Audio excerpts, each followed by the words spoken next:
Artiste à la guitare poétique, Yves Dutheil a aussi goûté à la politique, une façon pour lui de mener ses combats le plus concrètement possible. Dans Le Figaro, il aborde ainsi son rôle d'ancien maire et fait une révélation insolite sur une immense artiste.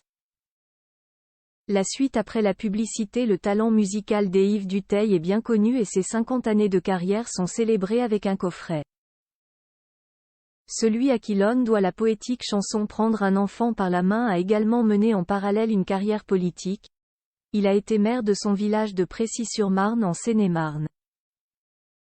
Pour Le Figaro, l'artiste de 74 ans se remémore de nombreux moments de sa riche vie, livrant des anecdotes très surprenantes. En 1989, Yves Dutheil devient édile, une façon pour lui de mener jusqu'au bout ses combats pour améliorer son village.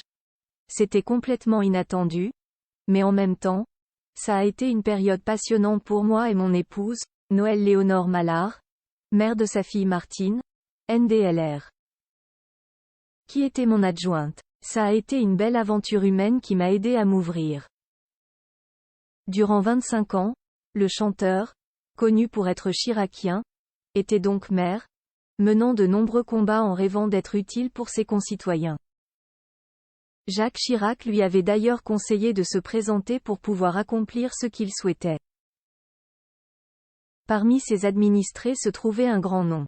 Celui de l'iconique Barbara qu'il a bien connue. Ça s'est toujours très bien passé avec elle.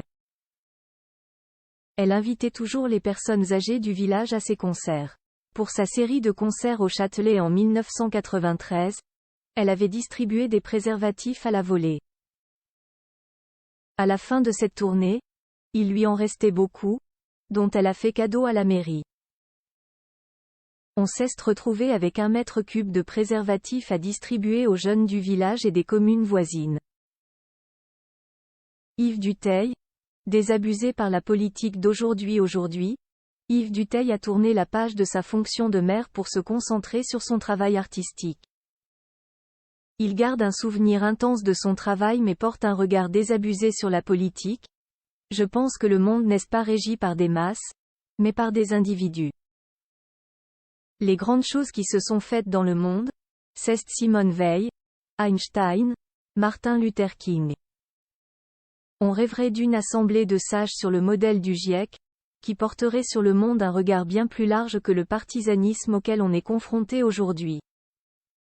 La suite après la publicité.